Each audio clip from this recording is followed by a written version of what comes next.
लोग 10-11 बजे से बैठे हुए हैं, एहसास हो गया होगा कि यहाँ कोई काशी, मथुरा, अयोध्या के प्रवचन करता नहीं आए हैं। इस मंच से कोई कथा प्रसंग नहीं कही जा रही है, प्रसंग की बात नहीं हो रही है।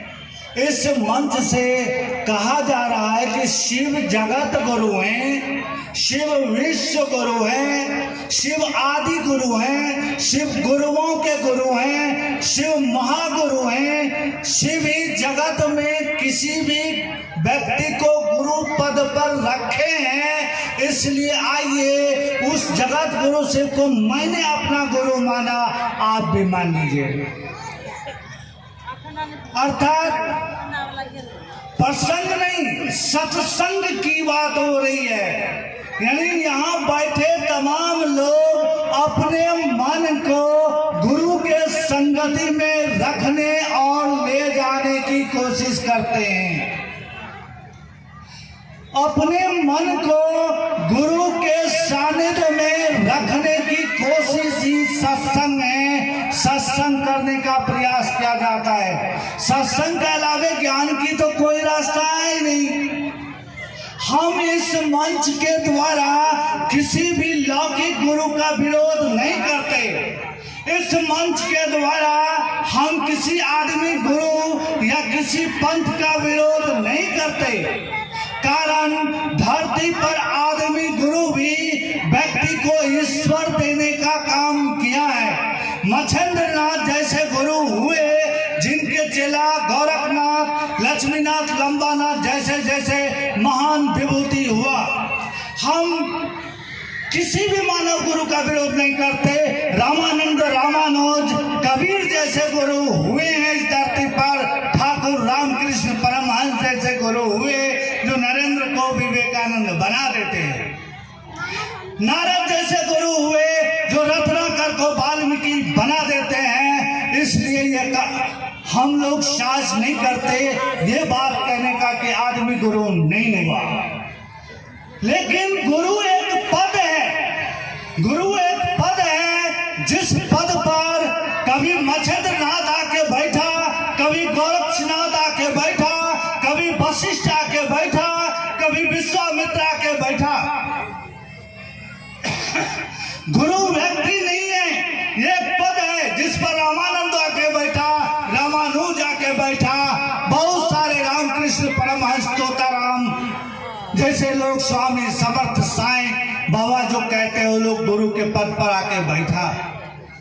कहा जाता है हे शिव, ज्ञान देने के कारण ही तू शंकर कहलाते हो। तेरे ही शंकर स्वरूप किसी में प्रकट होता तो वह गुरु के पद पर होता, वह गुरु के पद पर जाता है। वह व्यक्ति के अंदर अपनी ब्राह्मणी शक्ति से शिष्य भाव का जन्म देता।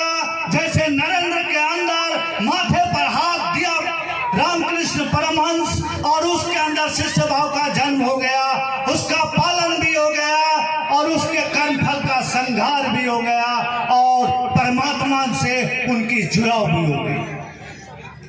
तो गुरु में ब्राह्मणी शक्ति भी होती, वैष्णवी शक्ति भी होती और महेश की भी, रुद्रानी शक्ति भी होती। इसीलिए कहा गया कि गुरु ब्रह्मा, गुरु विष्णु, गुरु देवो महेश्वरा।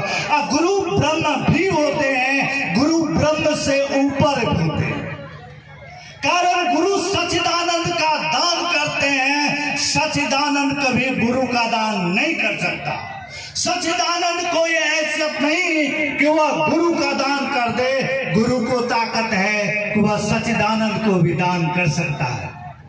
इसलिए गुरु को सच्चिदानंद नहीं चिदानंद कहा गया।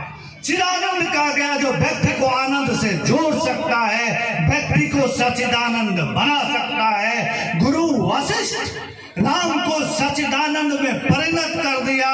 गुरु संदीपनी या गर्ग कृष्ण को ब्रह्म के स्वरूप में, परमात्मा के स्वरूप में, सच्चिदानंद के स्वरूप में परिणत कर दिया। इसीलिए कहा गया कि गुरु से ऊपर कोई नहीं होता। इसलिए इस मंच से हम लोग, इस आध्यात्मिक मंच से गुरु की बात करते हैं। इस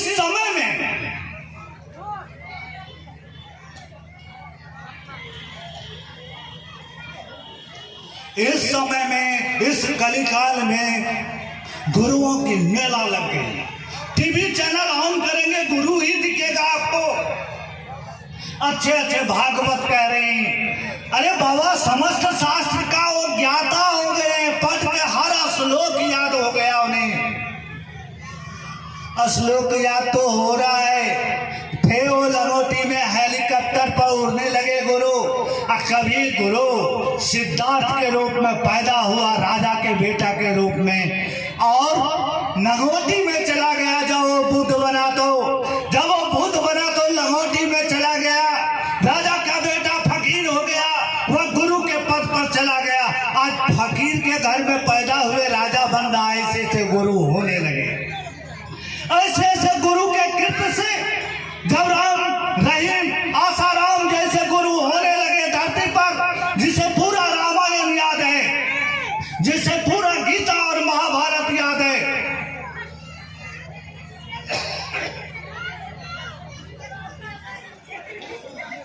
जब ऐसे गुरु होने लगे ना, तो गुरु पद कलंकित होने लगा। गुरु पद कलंकित होने लगा। गुरु व्यक्ति नहीं होता, गुरु एक पद होता है। उसी समय में हरिंद्रान शमशान और कब्रिस्तान की यात्रा में अध्यात्म को ढूंढ रहा था।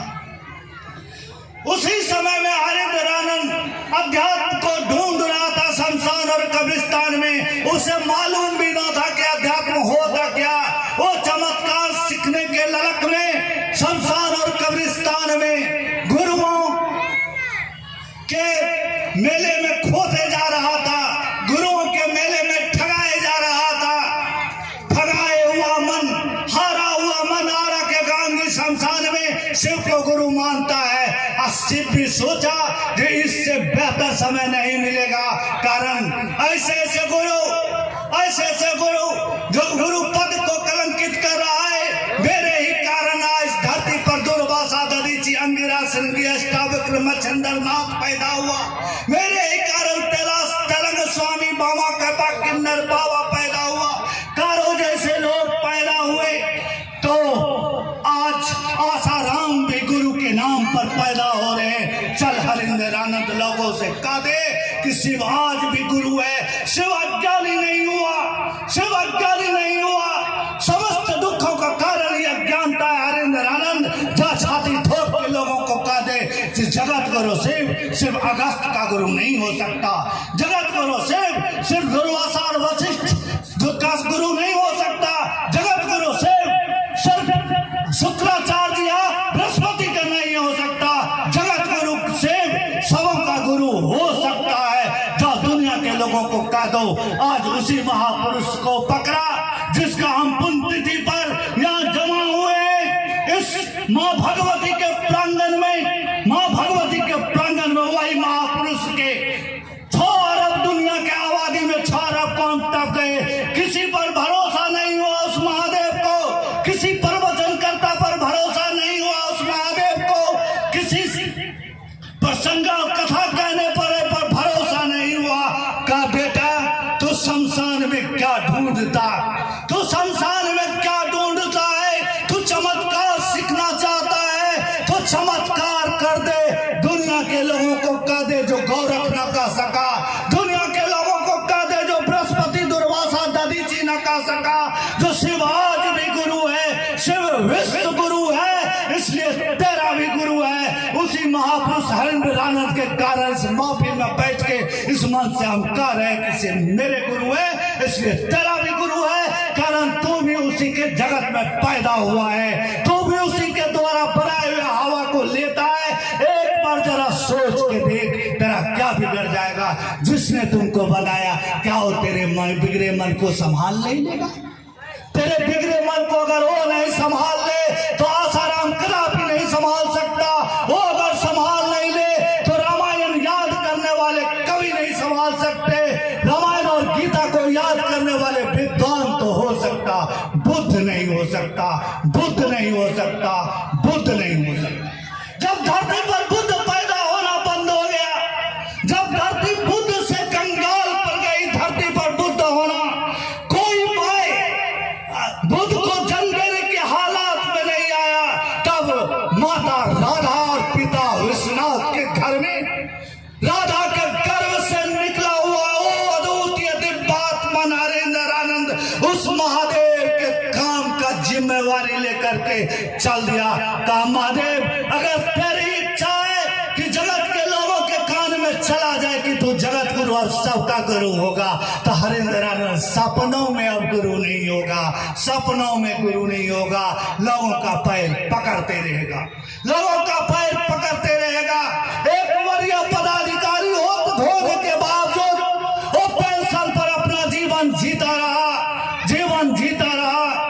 और आज उनके हम 4 सितंबर तारीख है, आज ही के दिन वो शरीर छोड़ करके चला गया, शरीर छोड़ करके चला गया। जिसने हमें शिव गुरु दिया आज उस शरीर में तो नहीं है, लेकिन दिव्यात्मा संत आत्माएं मरती नहीं है, संत आत्माएं के कभी मृत्यु नहीं होती। जब तक सृष्टि रहेगा दुर्वासा नहीं मरेगा, जब तक सृष्टि रहेगा कारो नहीं मरेगा, जब तक सृष्टि रहेगा दधीची नहीं मरेगी, जब तक सृष्टि रहेगा हरिंद्र आनंद को कोई मायका लाल पैदा नहीं हुआ जो मिटा देगा, हरिंद्र आनंद को मिटा देगा। कारण हरिंद्र आनंद हमें वो गुरु दिया जो हम रामायण तो नहीं पढ़ेंगे लेकिन राम से प्यार करा देगा, हम गीता तो नहीं पढ़ पाएंगे लेकिन वो कृष्ण से प्यार करा देगा। प्यार का सबूत है कि आप 10 बजे दिन से इस महफिल में बैठ करके टकटकी लगाए हुए हैं कि कौन भाई कौन बहना क्या बोलेगा। इसी का नाम है मोहब्बत। रामायण से अगर राम पकड़ा जाता तो आज आसाराम जेल में ना होता, रामायण से अगर गीता से पकड़ा जाता, शास्त्रों से अगर कृष्ण पकड़ा जाता तो राम नहीं जेल में ना होता, और गोपी को कभी कृष्ण न मिलता और ना ही सबरी को कभी राम मिलते। रामायण पढ़ने से कभी राम नहीं पकड़ा सकता, गीता पढ़ने से कभी कृष्ण नहीं पकड़ा सकता। एक अंदर में उत्कट अभिलाषा होती है जो राम मेरे अपने हैं, वो मेरे घर जरूर आएंगे, तो सबरी के घर राम को जाना पड़ा।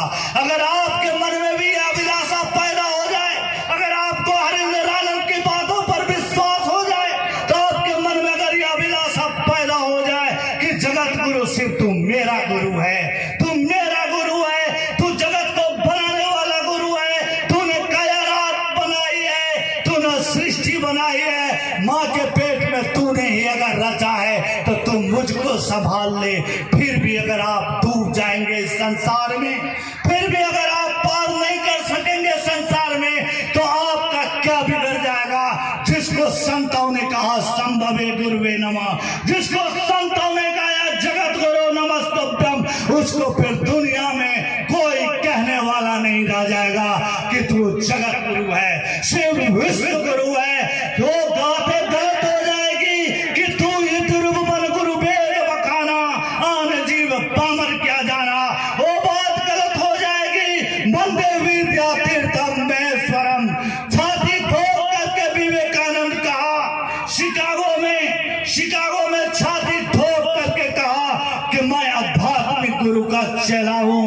अरे दुनिया के लोग हंस रहे मुझ पर, हंस रहे, हम तेरे इतना तो किताब नहीं पढ़ा है, हमने गुरु के आदेश का पालन किया है, हमने गुरु के आदेश का पालन किया है। अगर गुरु की आदेश में ताकत होगी तो आज दुनिया देख लेगी कि आध्यात्मिक गुरु होता क्या है, आध्यात्मिक गुरु होता क्या है।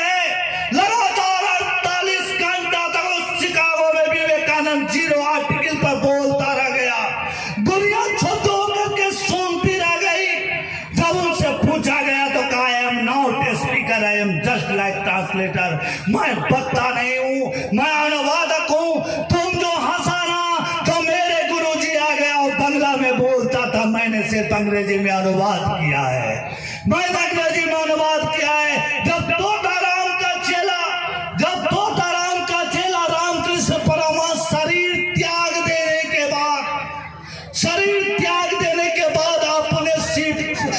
अपने शिष्य को अमेरिका में अकेला ना छोड़ सकता। 1888 में शिकागो में सभा हुई थी, शरीर छोड़ दिया था रामकृष्ण परमहंस, फिर भी वो अकेला नहीं छोड़ा, फिर भी वो अकेला नहीं छोड़ा। अपने शिष्य को शरीर त्यागने के बाद गया। क्या कैसा लगा विवेकानंद?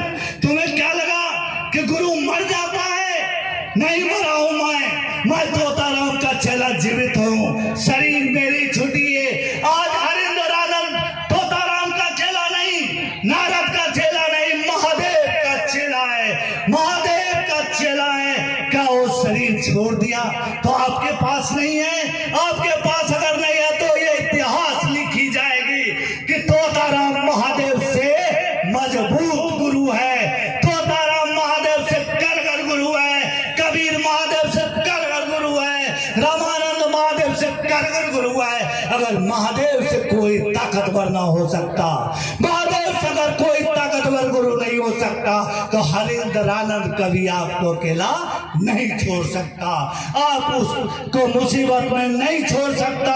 आप उसके महफिल में बैठे हुए हो। अरे अगस्त तो समुद्र को पी लेने का ऐलान किया था, पी लेने का ऐलान किया था माँ की भाव देख करके। यहाँ माताएं बैठी हुई हैं, गुरु बहना बैठी हुई हैं। आपके अंदर की भाव, आपके अंदर के अगर भाव उठ जाए कि मैं, महादेव न करे किसी का बेटा बीमार हो, अगर बीमार बच्चा है, आपके अंदर भाव उठ जाए महादेव मेरे बच्चे बीमार है। कारण समुद्र ने गिलहरी के बच्चे को डुबो दिया था और वो अपने पूछ से एक संकल्प लिया कि मैं समुद्र तुझे उपज दूंगा। तूने मेरे बच्चे को डुबो दी है, इसलिए गिलहरी ने संकल्प लिया जो दे दो, नहीं दिया तो कार्य समुद्र मैं माँ हूँ, तेरे समुद्र को उठा करके मैं धरती पर फेंक दूंगा, अपना बच्चा निकाल लूंगा। इस भाव, माँ की भाव को देख कर कागज जा रहा था। कहा क्या हुआ गिलहरी? तो कहा ऐसे ऐसे गुरुदेव आप तो महादेव का चेला है। कहा हाँ मैं तो महादेव का चेला हूँ। कहा समुंदर माँ की बात सुन, पानी से बच्चे वापस दे दे, नहीं दिया। कहा रे जर मूर्ख, तू नहीं जानता कि मैं महादेव का चेला हूँ। आज तू देखेगी दुनिया महादेव की चेला की हैसियत, देखेगी दुनिया महादेव की चेला की ताकत। चुरू लगा करके समुंदर को तीन ही चुरू में पी गया और बच्चा निकाल करके गिलहरी को दे दिया, बच्चा निकाल करके दे दिया। हरिंदर आनंद कहा अगर मैं समुंदर पी भी लूं तो दुनिया का क्या कल्याण होगा। मैं ऐसा महफिल लगाऊंगा कि मैं तेरा दुख ही पी लूंगा। आप उसी महफिल में बैठे हो, आप उसी महफिल में बैठे हो जो यहाँ हरिंदर आनंद ने दुख पी लेने का ऐलान किया है। आप उसी के पुण्यतिथि पर बैठे हो। वह कहा कि ईमानदारी से तो इस काम को करो। कौन सा बड़ा काम है दादा? हम थोड़े कह रहे हैं किसी को किशोर को गुरु बना लीजिए, हम थोड़े कह रहे हैं कि हम में से किसी को गुरु बना लीजिए, हम बुद्धियार हैं। अरे हमने पहले ही कहा चंद किताबें पढ़ लेने से आप विद्वान तो हो जाएंगे, बुद्ध नहीं हो सकते। Knowledge is can't be class, knowledge is can't be class. School में पढ़ने से आज तक कोई बुद्ध नहीं हुआ, कोई ज्ञानी नहीं हुआ। अगर होता तो मैं भी एक शिक्षक हूँ, स्कूल में बच्चे को पढ़ाता हूँ कि सिद्धार्थ बुद्ध हो गया पीपल गाछ वृक्ष के नीचे गया में। न मैं बुद्ध हुआ न बच्चा बुद्ध हुआ। किताब में पढ़ाई हुई चीज से कोई बुद्ध नहीं होता। सिर्फ वह कलेक्शन ऑफ इंफॉर्मेशन, वह सिर्फ सूचना का संग्रह है बुद्ध।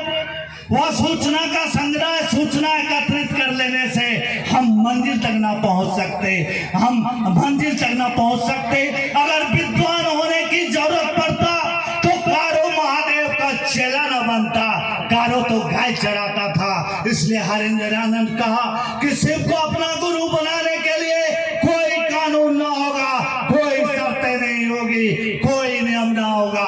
शिव का गुरु बनाने के लिए कोई कानून शर्तें नियम नहीं होगी। कारण रविदास जैसे लोग भी साधु हुआ है, वह किसी कॉलेज में नहीं पढ़ा, वह कोई संस्कृत नहीं पढ़े, वह हदीस नहीं पढ़ा, वह गीता से पीएचडी नहीं था, वह कुछ भी नहीं था। वह तो जूता सीता था,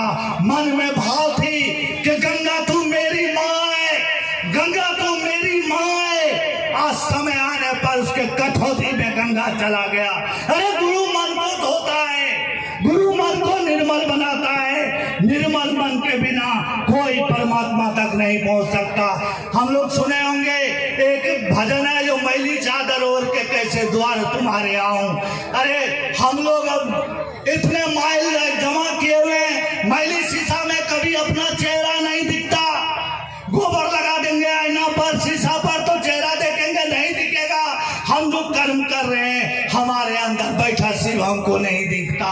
या मन को साफ करने के लिए जो होते हैं उसी का नाम गुरु होता है। गुरु मन को निर्मल बना देता है, ऐसा निर्मल बना देता है कि उसके पीछे पीछे राम भी दौड़ेंगे, कृष्ण भी दौड़ेंगे। कबीरदास कहता है कि ब्राह्मण निर्मल भया जैसे गंगा नीर, अब पीछे पीछे हरि फिरत गात कबीर कबीर। अरे पूजा से उस परमात्मा को कोई नहीं जीत सकता, कोई नहीं आज तक जीता। पाठ से उस परमात्मा को कोई आज तक नहीं जीता, आप भी नहीं जीत पाओगे उसे। कारण पूजा से अगर जीतने की हैसियत भगवती से ज्यादा आपको नहीं हो सकता। भगवती 4400 वर्ष तक घोर तप की, फिर भी वो शिव नहीं मिले, शिव नहीं मिले। ऐसा ऐसा तप की, सूखे बेलपत खा करके, भोजन छोड़ करके, सांस रोक करके, फिर भी शिव नहीं मिले। मन ही मन वो हार जाते, कहते हैं तुम ही बताओ कि तुम कैसे मिलोगे। जो प्रतिज्ञा की थी जन्म कोटि अगर हमारी न बढ़ाओ शंभु तराओ कुमारी, नहीं मिले उसे हार ना पड़ा। उस भगवती को शिव प्रकट होते हैं, पार्वती तुम्हें एहसास हो गया मुझे कोई पूजा से नहीं जीत सकता, मुझे कोई साधना और तप से नहीं जीत सकता, मुझे कोई काम और चाह के नहीं जीत सकता। मुझे जीतना है तो हार जाओ। हरिंद्र आनंद कहा जब भगवती को हारना पड़ा तो तुमको कितनी ताकत है, तुम भी हार जाओ। कहो हे शिव तुम मेरा गुरु है, तुम मुझ पर दया करो, तुम मुझ पर दया करो, तुम मुझ पर दया करो। अरे दया मांगने के अलावा कोई विकल्प आपके पास नहीं है। सुल्तानगंज से आप कामर उठाते हो, देवघर में चलाते हो, क्या कहते हो विनाश कर दीजिए।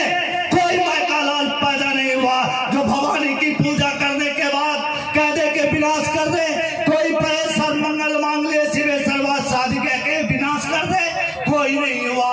आप भी यही कहते हैं कि दया कर दीजिए। संस्कृत पढ़ने वाले यही कहते हैं कि दया कर दीजिए। अंग्रेजी का मैं शिक्षा को मुँह भी यही कहता हूँ, दया कर दीजिए। अगर कोई है तो यही कहता।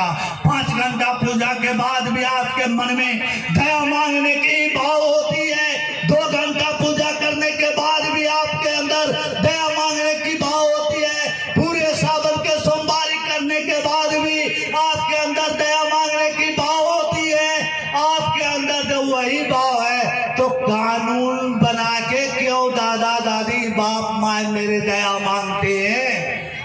क्यों मांगते हैं कानून बना के दया? क्यों माताएं हम मांगते हैं कानून बना के दया? क्यों? जब वो मेरा अपना है,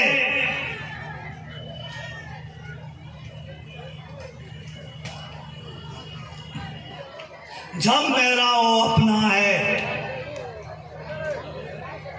जब वो मेरा अपना है, जब वो मेरा बाप है, जब वो मेरा बाप है, जब वो मेरा अपना गुरु है। गुरु से मेरा कोई बाप नहीं होता, गुरु जो निर्माण करता है। जब वो मेरा कहा गया जगता पितरो बंदे पार्वती परमेश्वरो, जगत का पितर है। पितर किसे कहते हैं? माता जो पिता पितरा, जो माँ और बाप हो। तुलसी कहता गुरु पितु माँ तुम्हें है सब भवानी। ओ जब वो मेरे माँ और बाप है तो बाप से क्या स्नान करके पैसा मांगेंगे? अगर कोई अपना पापा से कहे कि मेला लगा हुआ है डाक बंगला में, पापा जी हमको पैसा दीजिए, तो पापा क्या कहेंगे? मनिहारी से गंगा नहा के आइए, तब हमसे दया मांगेगा। जब वो मेरा बाप है, जब वो मेरा अपना है, तो अपने से दया मांगने के लिए कोई नियम नहीं होगा, कोई शर्त नहीं होगी। दुनिया के किसी को आप गुरु बनाएंगे वो बाथरूम नहीं जा सकता। हमारे गुरु भाई के अभी अजय बाबू थे मनमनकी के, जो खंड मंडलाकारम व्याप्तम चराचरम, वो चराचर हर में उसकी उपस्थिति है, उसी की दया भाव ये सृष्टि है। बाथरूम में भी हो जाएगा, बाथरूम में बैठे पेट में जरा तो खड़ जाए कि हे शिव तू दया कर,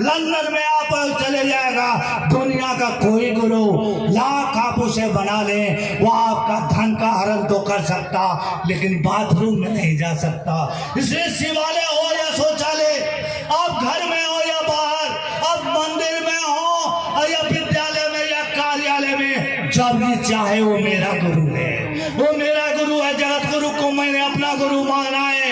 आप किसी क्षण उससे दया मांग सकते हैं। जो शिव गुरु है, जो शिव गुरु है, वही शिव भगवान भी है, वही शिव भगवान भी है। वो भोगाधिपति भी है, मोक्षाधिपति भी है, वो भोग के भी अधिपति है। वो आपको भोग छीन नहीं सकता। वो गोरखनाथ नहीं है जो कहेंगे शादी करोगे तो हम परमात्मा से नहीं जोड़ेंगे। वो भर्तृहरि को कहा कि जो पत्नी से भिक्षाटन मांग के आओ। अरे जिसके गोद में गिरजा बैठा हो, उससे बड़ा कोई गिरस्त नहीं हो सकता। और जिसकी तीसरी आंख खुल जाए तो कामदेव भी जल के भस्म हो जाता, उससे बड़ा कोई जोगी नहीं हो सकता। वो भोग के अधिपति मोक्षाधिपति है। उसको अगर गुरु बना करके आप दया मांगेंगे तो हमारे आदित्य गुरु भाई जो बैठे हैं पानी लेकर के, वो बोल देते आपके लौकिक और पारलौकिक मनोरथ स्वतः सिद्ध होगा। इसलिए जब भी चाहे आप उनसे दया की भीख मांगे और दूसरे के मन में, हरिंद्रानंद कहा कि दूसरे के मन में शिव गुरु के प्रति प्यार पैदा करो। हरिंद्रानंद तेरा ऋणी होगा, हरिंद्रानंद तेरा ऋण चुकाएगा। मैंने पहले ही कहा रामकृष्ण परमहंस विवेकानंद का ऋणी हुआ तो उसे रोते नहीं छोड़ सका जो तोताराम का चला था। तो हरिंद्रानंद आपको रोते हुए नहीं छोड़ सकता, नहीं छोड़ सकता।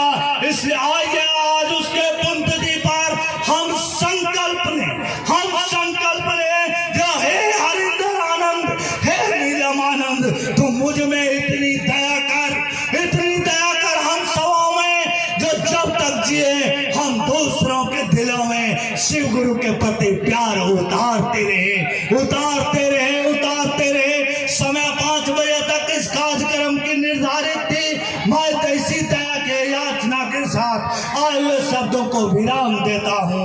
पुनः आप सबों को मेरा